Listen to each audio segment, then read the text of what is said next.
Qui sont mes grands-parents? Qu'ont-elles vécu? Quelles époques ont-ils traversées? Que m'ont-elles transmis? À vrai dire, je n'en sais pas assez.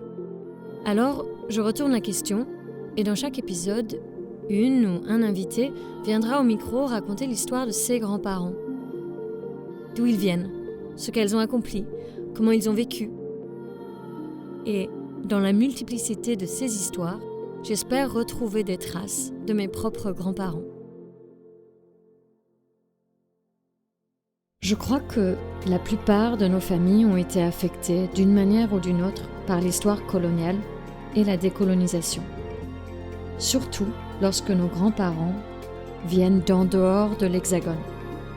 Dans ma famille, c'est pas toujours très clair, même du côté paternel qui est libanais et syrien. On n'a pas une trace visible de cette époque. Je ne sais pas vraiment en quoi la colonisation et la décolonisation ont affecté mes grands-parents. Dans d'autres familles, ça semble plus évident. Ce n'est pas pour autant que l'histoire est facile à dire, ni même facile d'accès. Dans cet épisode, c'est Valérie qui va nous parler de sa famille. Bon, déjà, je suis d'origine camerounaise, donc mes deux parents sont camerounais. Ils sont nés tous les deux au Cameroun. Moi, je suis née en France. Et mes deux parents sont bamileke. Donc, c'est une ethnie du Cameroun. Et c'est une ethnie qui est dans l'ouest du Cameroun. Quand j'ai commencé à faire un travail sur mon arbre généalogique, j'ai identifié mes familles de manière assez stéréotypée, si tu veux. J'avais d'un côté, du côté de mon père, des paysans, et on va dire du côté de ma mère, plus de la bourgeoisie. Ça, c'était l'idée que je m'en faisais, et qui, avec le temps, s'est avérée être assez vraie, mais plus complexe et plus riche que ça.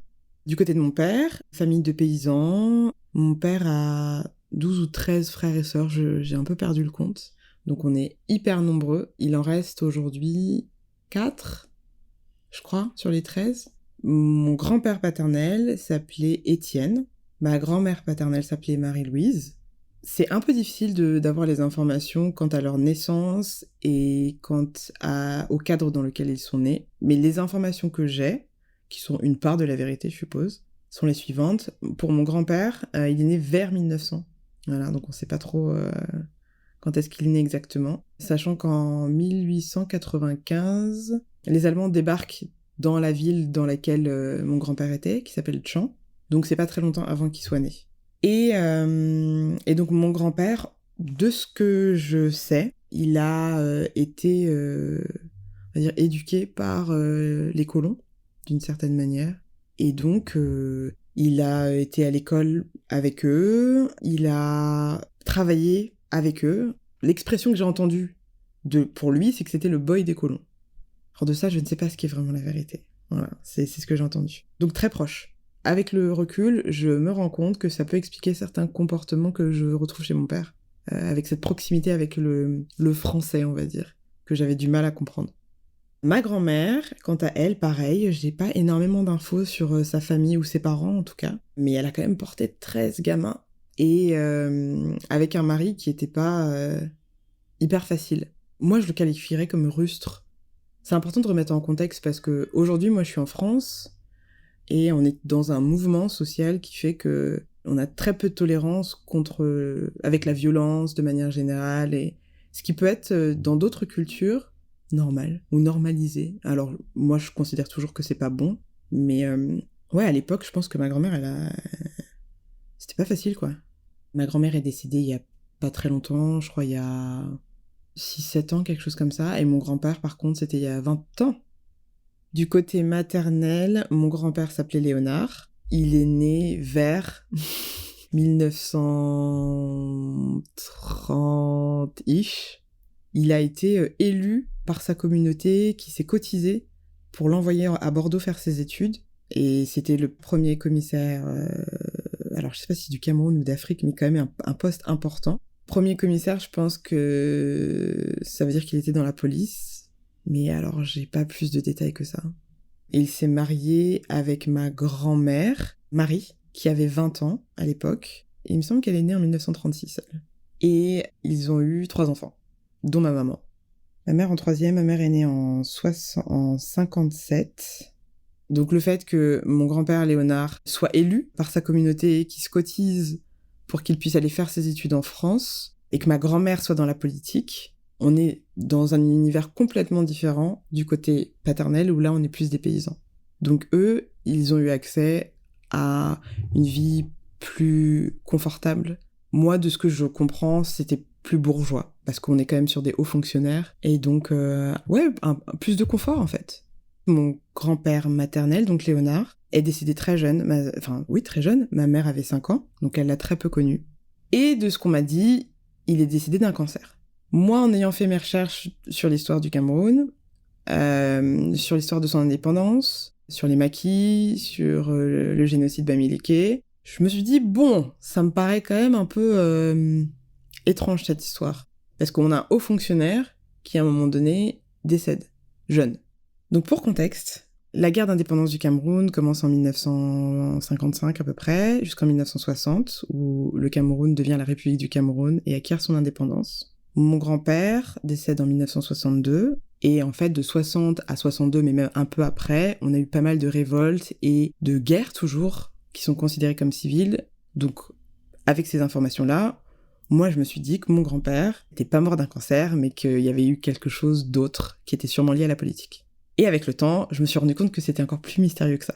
En fait, des deux côtés de ma famille, du côté paternel comme du côté maternel, la transmission des informations est très difficile. On n'en parle pas, il y a pas mal de tabous, et moi, ma volonté, c'est de libérer la parole pour que je puisse me construire avec un maximum d'informations et ne pas reproduire des schémas qui se sont passés dans mes deux familles.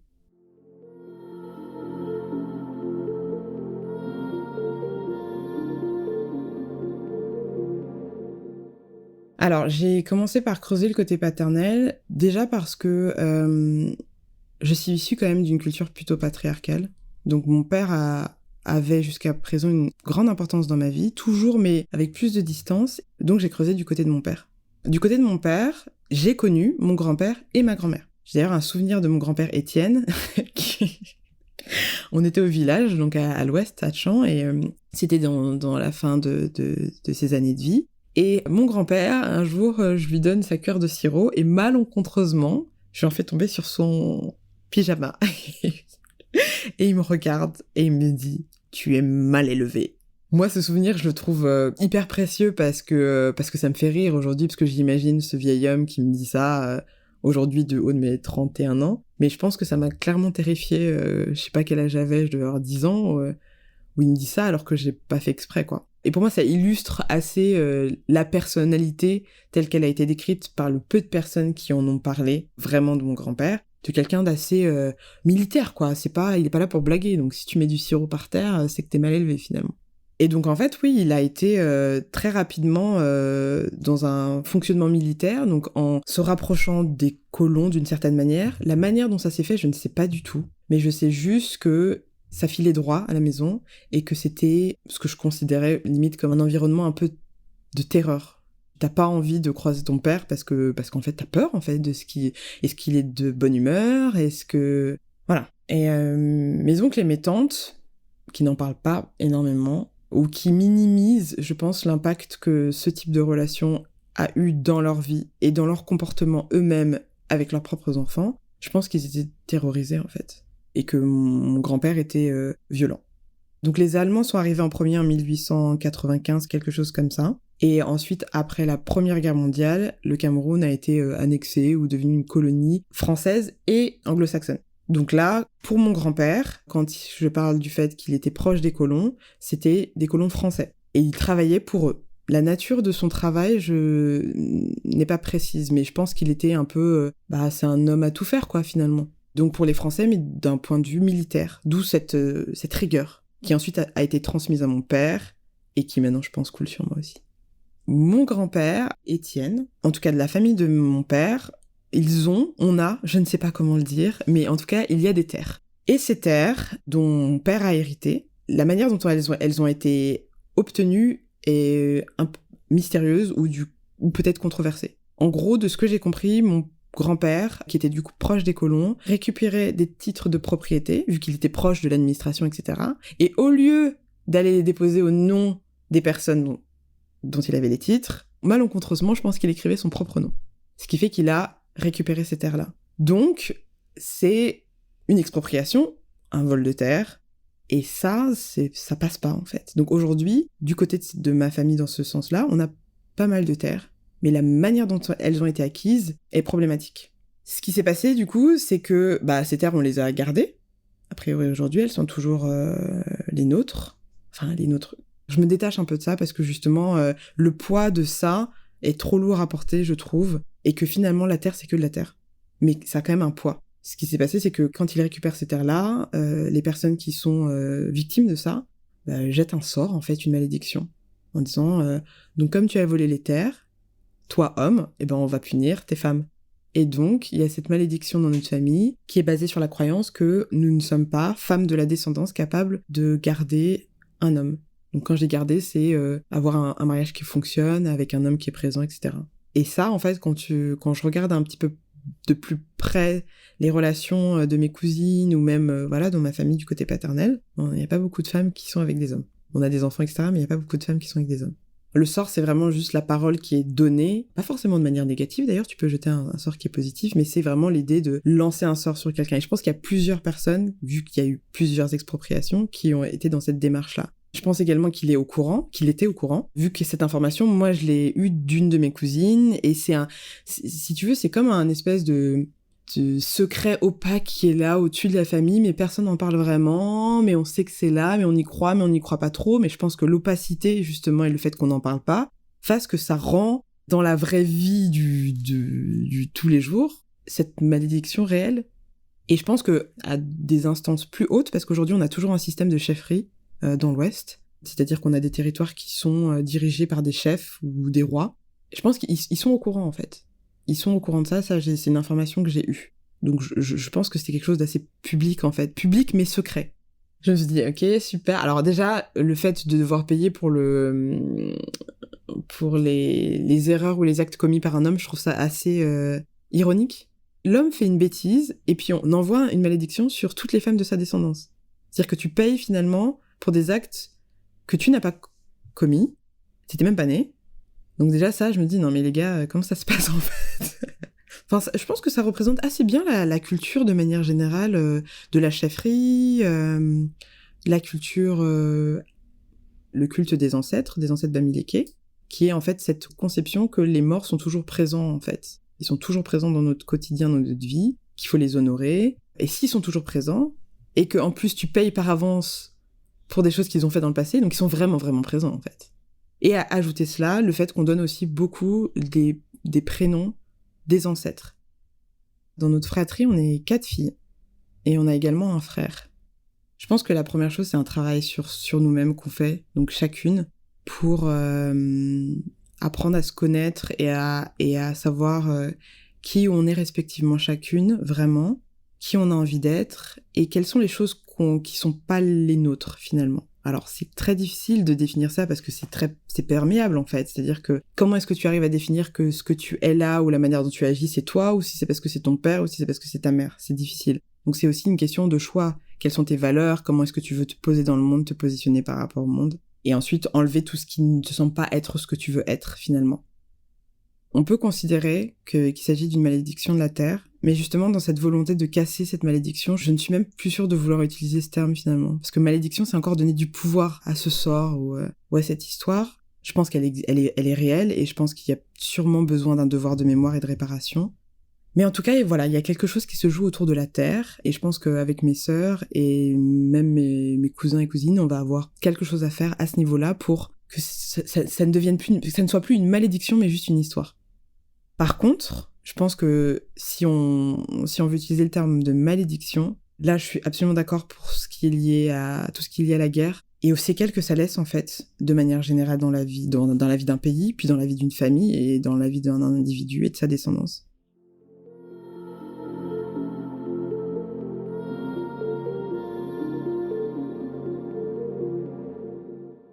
Pour recontextualiser un petit peu la chose, le Cameroun devient indépendant en 1960, mais il y a eu quand même une répression sévère des partis nationalistes qui voulaient cette indépendance-là et qui ont été opprimés par le pouvoir en place français. Et pour survivre et en tout cas continuer à être dans cette résistance sont allés se cacher dans les forêts, dans les maquis. Et on les appelait les maquisards, en fait. De ce que j'ai compris de cette époque, en me renseignant, en lisant des bouquins dessus, c'est que c'était des années de terreur, en fait. Pour ces populations, donc les Bamilékés aussi, les Bassa, qui avaient une volonté d'indépendance et de dire aux colons, ah, les gars, salut, quoi. Ou on n'en veut pas de votre président que vous nous proposez là. Et après, avec l'étude que j'ai pu faire sur les traumatismes, sur l'impact que peut avoir une guerre, une révolution, un attentat, une catastrophe climatique sur la psyché collective et individuelle, ouais, je pense que c'était clairement des années de terreur, quoi, vraiment. Alors, ce qui s'est passé, de ce que j'ai lu, parce que je pense que j'ai encore pas mal de travail de recherche à faire là-dessus pour bien comprendre, mais grosso modo, on a les collabos, on a la résistance, mais vraiment grosso modo. La résistance se cache dans les maquis, et donc certains collabos dénoncent ceux qui sont soit partisans de la résistance, soit qui sont des résistants. On a des exécutions sommaires, on a des arrestations massives avec des exécutions dans les prisons. On a une volonté de terroriser la population pour calmer cette rage d'indépendance, cette volonté de liberté.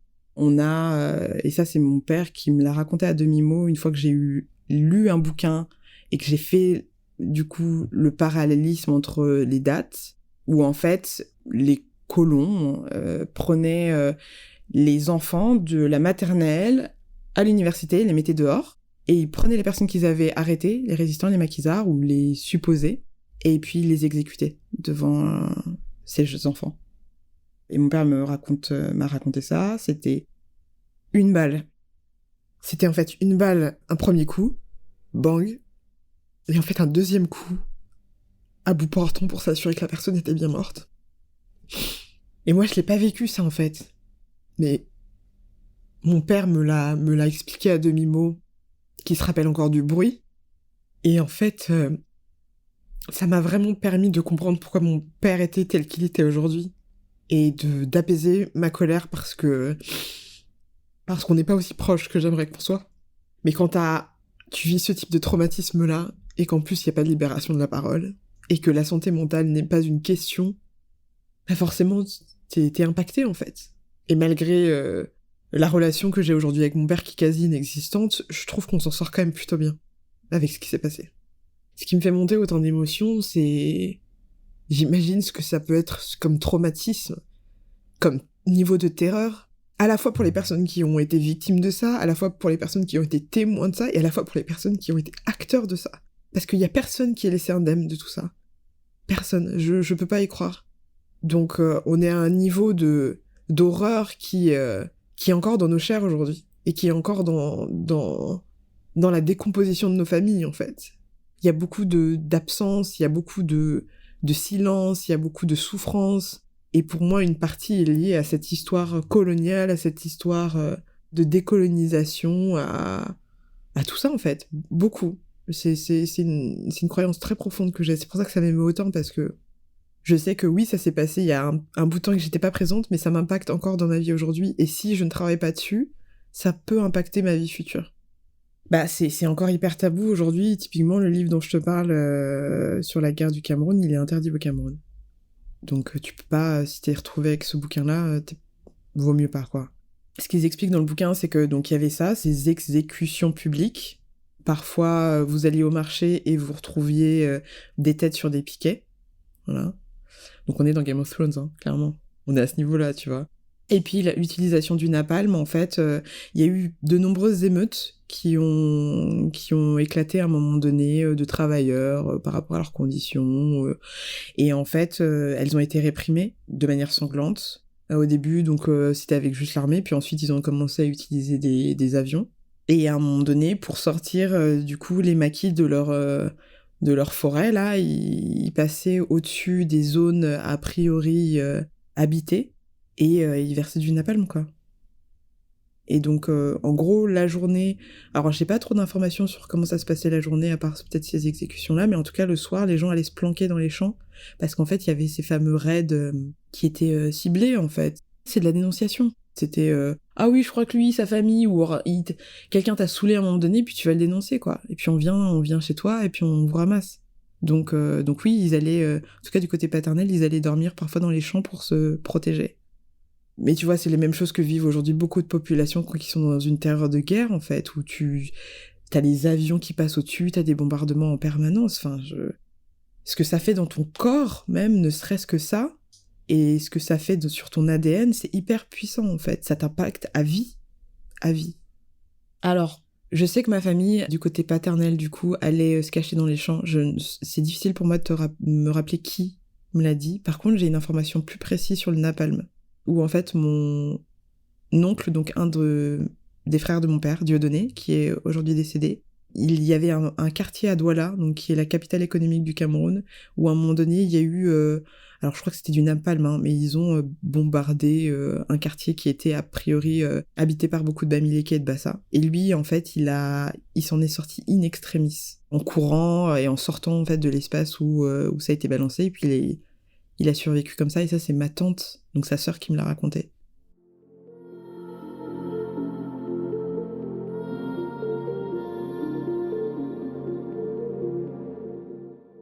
Alors, le travail sur le côté maternel, en fait, il s'est fait après. Parce que pour moi, les problèmes venaient du côté paternel. Les problèmes. Bon, c'est pas des problèmes, c'est juste l'histoire qui est ce qu'elle est. Il y avait une forme d'idéalisation aussi. C'était un peu... Alors, d'un côté, tout part en live, mais de l'autre, tout va bien. Forcément, quand c'est manichéen comme ça, c'est qu'on est très, très loin de la vérité. Et donc, du côté de ma mère, côté maternel, où on est plus dans un environnement bourgeois, avec donc mon grand-père Léonard et ma grand-mère Marie-Louise, qui sont respectivement dans la police et dans la politique, c'est pas la même vie finalement. En tout cas, dans mon imaginaire, c'était ça. Mon grand-père, du coup, décède quand ma mère a 5 ans, Léonard, il décède assez jeune. Et moi, ça me met la puce à l'oreille quand j'apprends ça, parce que je me dis qu'il y a anguille sous roche, il y a un truc. Sachant que, de ce que m'a raconté ma mère, il décède, sa maman, donc Marie-Louise, l'emmène à la morgue, elle voit son père allongé, c'est la dernière fois qu'elle le voit, et surtout c'est la dernière fois que sa maman parle de son père. Donc après ça, on parle plus on parle plus de Léonard. En tout cas, Marie-Louise n'en parle plus. Et donc je pense que ma maman s'est construit un héros, parce que quand t'as pas de papa, tu crées un imaginaire qui te fait du bien, et m'a transmis aussi ça. Cette notion héroïque de Léonard, qui était un grand homme, toujours bien habillé, qui l'emmenait à la pêche, qui était très présent, et qui avait du coup cette aura tu vois, l'archétype de la perfection, quoi, l'homme parfait. Et c'est que récemment, en fait, que je me suis rendu compte que si personne n'est parfait, du coup, l'histoire est plus profonde que ça. Donc, Léonard, a priori, n'est pas mort du cancer, mais il a été assassiné. Moi, ma théorie, c'est que c'était politique. Et récemment, j'ai eu des informations qui m'ont fait revoir, en fait, l'histoire que j'avais. Que ça aurait été plus lié à une femme. Et en fait, que le Léonard que je pensais super droit et l'homme idéal, en fait, c'était un homme. Et donc... il avait ses qualités, mais ses défauts aussi, ou en tout cas ses comportements louables et ceux qui l'étaient moins. Donc pas si présent que ça, finalement. Beaucoup à l'extérieur. Donc avec ma grand-mère Marie-Louise qui était seule finalement, et a priori il plaisait beaucoup aux femmes. D'où cette mort tragique qui aurait été... alors je sais pas si c'est une substance qui a été mise dans sa nourriture, dans son verre, je sais pas du tout. Mais en tout cas il en est décédé. Et ça, je l'ai appris il y a pas très longtemps. Quand je te dis que les gens, on libère pas la parole, c'est-à-dire que tu peux avoir des gens à côté de toi qui ont ton histoire, et en fait, ils vont te la dire que là, en fait, voilà ce qui s'est vraiment, vraiment passé. C'est-à-dire que c'est même pas ma mère, c'est une tante qui m'en a parlé. Je pense que je pourrais jamais être sûre. Je pourrais jamais être sûre. C'est-à-dire que de toute manière, de fait, les humains, ne serait-ce que le fonctionnement de notre mémoire, elle est altérée. De toute manière, à partir du moment où tu vas raconter un souvenir, tu l'altères. Donc, j'aurai jamais totalement la vérité. Maintenant, je peux m'en rapprocher, et après, des suppositions que j'en faisais et des dires de cette tante-là, dont la mère était très proche de ma grand-mère Marie-Louise, ça a plus de sens. Et avec le travail d'introspection que je fais moi personnellement et que mes sœurs font également, où on a des patterns qui se répètent, et en fait, on voit que les patterns commencent parfois plus haut qu'on pensait. Donc un homme qui plaît aux femmes et qui est pas très présent pour sa femme, c'est un pattern qui est assez présent dans ma famille. Donc je suis pas particulièrement étonnée. Là où je me dis que ça va loin, c'est que ça aurait pu être la cause de son décès et qu'il y aurait eu un complot. En fait, c'est des rivalités entre gars pour une meuf, quoi. Je pense que c'était pas une histoire de femmes. Je pense que c'est la politique et la police et tout ça, c'est lié. Je pense qu'il y avait des intérêts qui étaient divers et qu'à un moment donné, on voulait qu'ils soient plus, quoi. Maintenant, qu'est-ce qui a amené l'autre, je sais pas du tout, mais je pense que c'était tout ça. Et puis, commissaire, c'est qu'une fonction, hein. Tu restes un homme, tu peux être le président d'un pays et être totalement controversé. Donc, ton statut ne fait pas ta vertu, pas du tout, hein. Et ensuite, alors la manière dont ma grand-mère est rentrée en politique reste encore floue. Je sais qu'elle était très impliquée pour la condition de la femme. Je pense qu'elle serait en train de manifester ou dehors ou être au Sénat en train de dire les gars arrêtez de nous saouler, quoi. C'était un petit peu ça. Et en même temps, il y a une controverse à un moment donné avec je vais essayer de mettre dans le contexte de manière très grosso modo parce que j'ai pas toutes les infos, mais en gros, un homme religieux aurait été commissionné par le président qui était en place, Aïdjo, pour faire sortir les maquisards de leur trou dans les années 60. Je pense qu'il voulait utiliser la religion, je sais pas trop pourquoi, mais je pense que la stratégie, c'est d'avoir un mec qui est religieux et qui leur dit les gars, Dieu, je sais pas quoi, bref. Il y arrive. Et en fait, ça se fait de manière tellement rapide que, du coup, le gouvernement en place se dit non mais c'est sûr qu'il était maqué avec eux, en fait. Parce que s'il les a fait sortir aussi facilement, c'est qu'il y a un truc.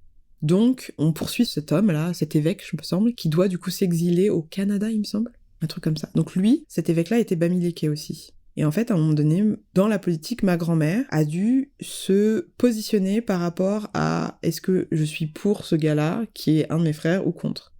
Et de ce qu'on m'a dit, elle a été contre. Et en fait, à partir du moment où elle a tourné le dos finalement à cet homme-là, les gens la regardaient avec beaucoup moins de noblesse ou d'admiration, parce que ça devenait une traîtresse. Cette information-là, je ne sais pas si ma mère l'a aujourd'hui. Les raisons pour lesquelles elle a du coup tourné le dos finalement à quelqu'un de son ethnie, j'en ai aucune idée. Il y a une partie de moi qui a envie de faire des suppositions et de me dire que peut-être qu'on a dû lui mettre la pression et que il y a sûrement dû avoir des menaces. Et puis son mari était quand même décédé dans des conditions un peu bizarres. Je sais pas en fait. Mais en tout cas, c'est un acte qu'elle a posé. Donc c'est marrant parce que je pars d'un début travail sur mon arbre généalogique où j'ai l'impression que voilà, lui c'est un collabo, elle c'est une résistante, blabla, et en fait, en creusant, tout est complètement upside down et c'est pas les personnes que je pensais être l'un ou l'autre ne sont pas forcément ça. Et donc du coup, surtout, ça me fait poser la question de la complexité en fait de cette fameuse collaboration avec des guillemets et cette résistance.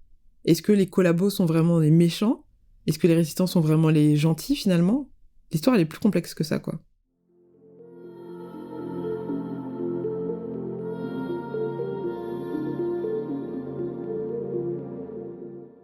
En fait, la notion de malédiction pour qu'il y a la guerre, c'est vraiment l'idée du traumatisme en fait qui se passe d'une génération à une autre, ou même juste au sein d'une communauté, et le traumatisme, il existe aussi parce qu'il y a beaucoup de honte, de culpabilité et de silence. Il y a énormément en fait d'éléments historiques qui viennent à chaque fois renforcer ce silence, parce que parfois ça fait juste trop mal en fait de parler.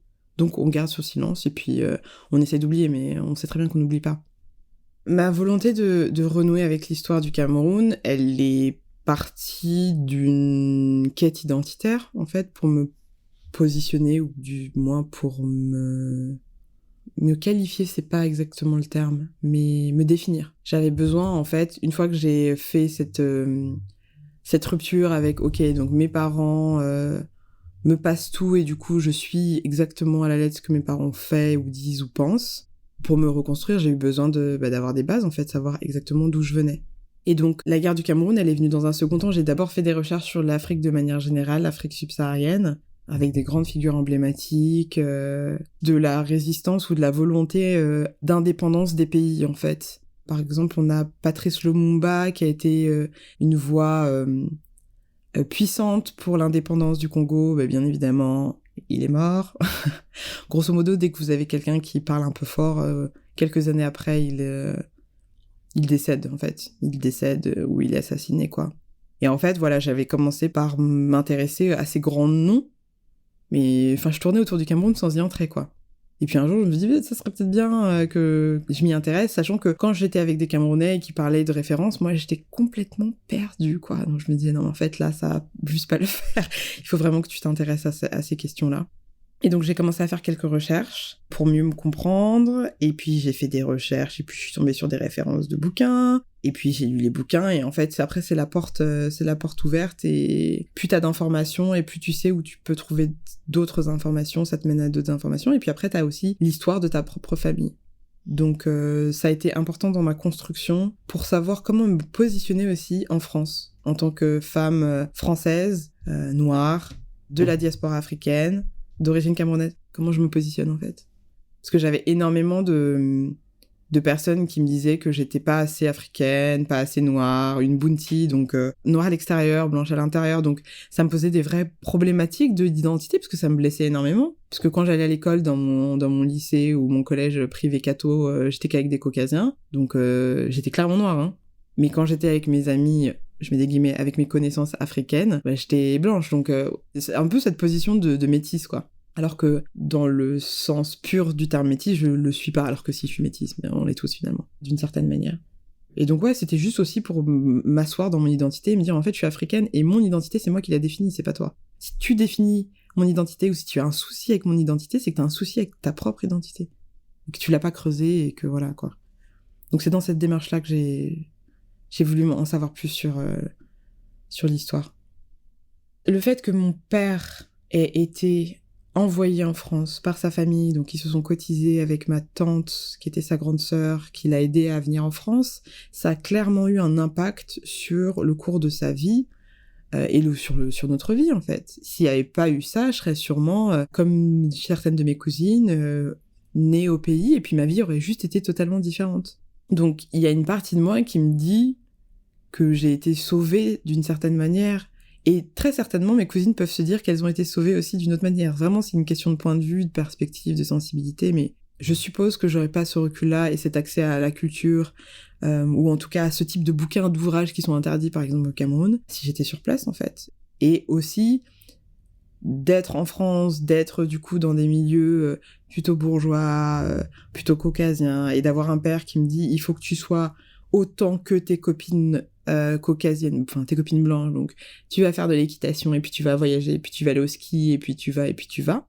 Pour l'identité, c'est un petit peu difficile à gérer, mais pour moi, la richesse que j'ai aujourd'hui, ça fait que j'avais j'étais totalement ouverte sur le monde, j'ai énormément voyagé, donc j'ai cette capacité d'avoir une vision du monde un peu plus diverse. Et donc, d'avoir accès à la psychologie, à la psychogénéalogie, à l'épigénétique, enfin des sujets que j'aurais peut-être pas étudiés autrement. Et donc, du coup, heureusement ou malheureusement, ça dépend du point de vue sur d'où tu te places, ça m'a permis de prendre de la hauteur, en fait, par rapport à cette histoire-là. Et surtout, j'ai l'impression d'avoir plus de choix aujourd'hui. En tout cas, c'est l'impression que j'avais avant. Jusqu'à ce que je comprenne que le choix, en fait, n'est pas forcément lié à l'endroit où tu es sur Terre, mais c'est plus une question de mindset, en fait. Mais pour comprendre que le choix est une question de mindset, il faut quand même avoir accès à ces informations-là à un moment donné et s'en rendre compte.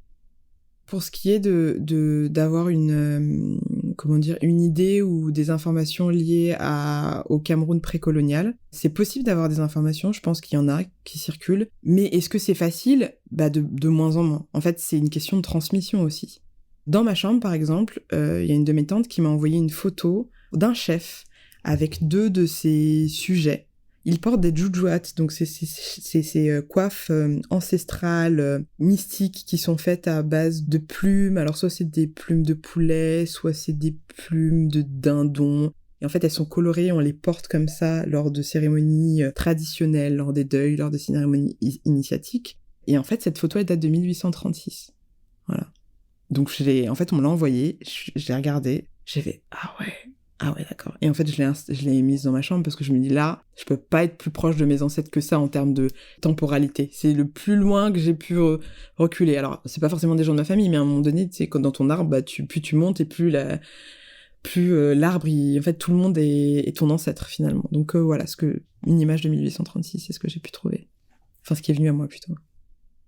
Quand on a conscience de l'impact de l'arbre et de l'histoire de notre famille sur nous, on a la possibilité, je crois profondément, que de modifier ça en fait. De le modifier, de faire en sorte d'en avoir conscience pour ensuite peut-être créer une autre histoire qui va être moins lourde et moins difficile à gérer pour les générations après. Comment ? Tout simplement juste en racontant l'histoire, déjà de base. Qu'on soit pas surpris, qu'on puisse voir assez rapidement qu'il y a des patterns qui existent en fait, parce que c'est dit. Donc oui, il y a clairement une volonté, en tout cas, d'enrichir cet héritage, plus que de le changer, parce que cet héritage, il est là, il nous a amené à être ce qu'on est aujourd'hui. Même s'il y a des choses qui sont très difficiles, et c'est ça le travail que j'essaie de faire avec les nouvelles informations qui sont difficiles à digérer, c'est d'être dans l'acceptation. Parce que je pense que c'est là où ça peut être un poids supplémentaire si on est en mode « non mais c'est horrible, mes grands-parents ils étaient horribles ». Enfin, c'est pas ça en fait, parce que plus on a conscience de nous-mêmes et plus on sait à quel point être humain, c'est pas facile. Donc du coup, eux, ils ont fait ce qu'ils ont pu avec ce qu'ils avaient, dans les conditions qu'ils avaient, et ils ont fait du mieux qu'ils pouvaient. Même si le mieux, c'est un truc pété, tu vois, ou un truc qui fait mal, ou il l'a fait. Et je suppose que c'est du mieux, sinon il l'aurait fait autrement, ou il l'aurait fait différemment. C'est plus dans ce sens-là. Et être en paix avec ça, pour ensuite... Ok, ils ont fait du mieux qu'ils pouvaient, mais je pense qu'il y a moyen de faire autrement, en fait. Et surtout d'enrayer des cycles que moi, je trouve pas sains et que j'ai pas envie de transmettre, notamment cette famille qui est disloquée, en fait. Donc voilà, oui, il y a une volonté d'enrichir cet héritage et de le personnaliser. Si on parle de transmission, ce que mes grands-parents des deux côtés m'ont transmis, je pense que du côté paternel, mais en fait du côté maternel également, ce sens du travail. C'est que j'ai une famille quand même de travailleurs, de débrouillards, de commerçants, j'ai envie de dire même de do it yourself, quoi. Tu vois, tu trouves une solution, t'as des business, tu jongles. Je pense d'ailleurs que c'est pas que lié à notre famille ou même notre ethnie. Je pense que pour moi, c'est une caractéristique que je vois purement africaine aussi. Quand on regarde l'économie africaine, c'est beaucoup de petits business en fait, c'est beaucoup d'une économie qu'on peut considérer ici en Occident comme une économie souterraine, ou voilà, c'est des termes qu'on emploierait. Enfin, chacun a plein de petits business en fait, et c'est comme ça que ça fonctionne. Et moi je trouve que c'est une valeur incroyable, parce que ça apprend à toujours trouver des solutions et puis à être toujours dans une forme d'entrepreneuriat. Et une autre valeur, je pense c'est l'amour aussi, hein.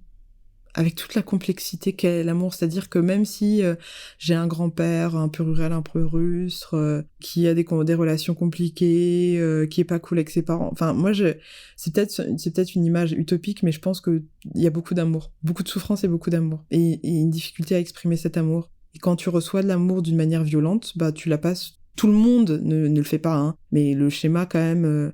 Si c'est ça que t'as connu, en fait, c'est comme ça que tu passes la chose. Donc il y a quand même cette notion de famille malgré tout ça. Malgré les relations qui sont complexes, malgré le fait, là aujourd'hui, que moi je parle plus à mon père, il y a énormément d'amour. Énormément, énormément.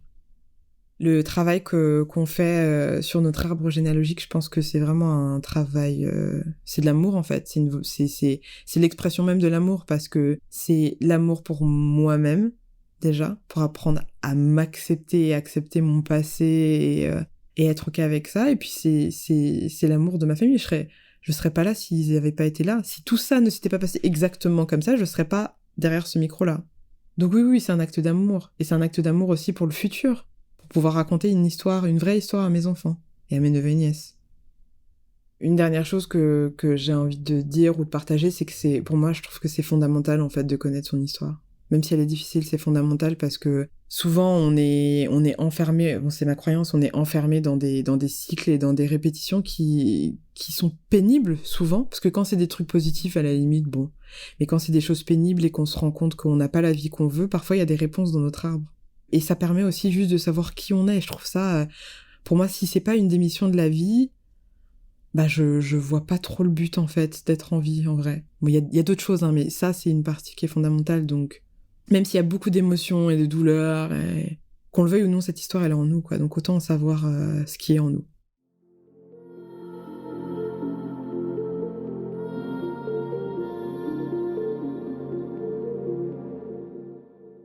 Avant de te remercier et de te dire au revoir, j'aimerais te poser 2 questions rituelles, 2 questions de la fin.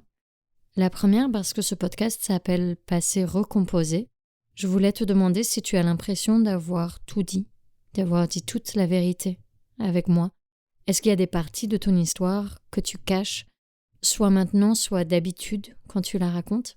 Je pense que oui, c'est passé recomposé. Je pense que je donne pas toute l'information et pas toute la vérité. D'une part parce que je la connais pas totalement, et d'une autre part parce qu'il y a d'autres choses que je suis en train de digérer encore. C'est mon histoire, donc elle est mienne, c'est certain, mais c'est l'histoire d'autres personnes. Et déjà, comment je me positionne par rapport à tout ce que j'ai dit ? Bon bah, je l'ai dit quoi, et j'ai quand même une volonté un maximum de me détacher de ce que pensent les gens. Parce que le silence, je pense pas que ce soit une bonne chose pour personne, même si ça fait mal d'entendre la vérité. Oui, je pense que c'est recomposé, oui.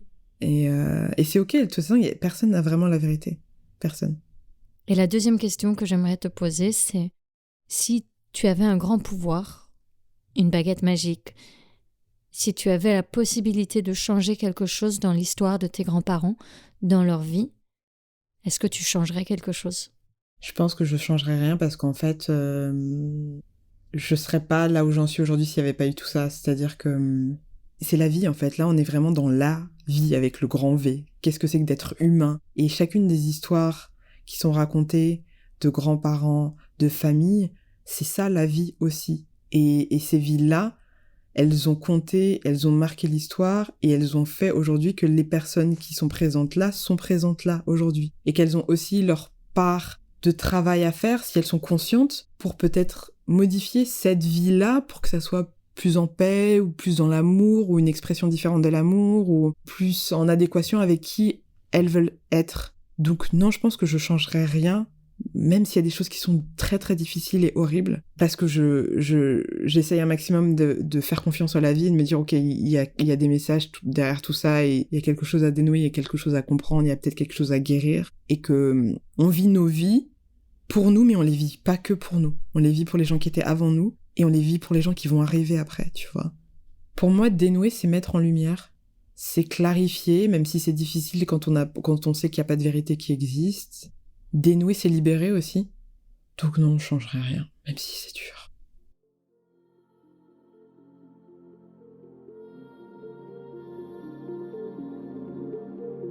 Merci à Valérie pour ton témoignage et aussi pour tes mots. Dans l'épisode suivant, on va à nouveau explorer des relations familiales entre l'Hexagone et des lieux éloignés. Ce sera Lauriane au micro qui nous parlera de ses deux grands-mères et aussi de métissage. Merci à vous, auditrices, qui sont la raison pour laquelle Passé Recomposé existe. Pour ne rater aucun épisode, n'oubliez pas de vous abonner sur votre plateforme d'écoute préférée et de nous suivre sur Instagram et Twitter. Vous pouvez aussi soutenir Passé Recomposé via le Tipeee. Chaque euro peut aider d'une manière ou d'une autre. Un grand merci à Laura Bois du podcast Môme pour le montage. Laura est une personne à suivre, elle fait de belles choses. Merci pour votre écoute et à bientôt.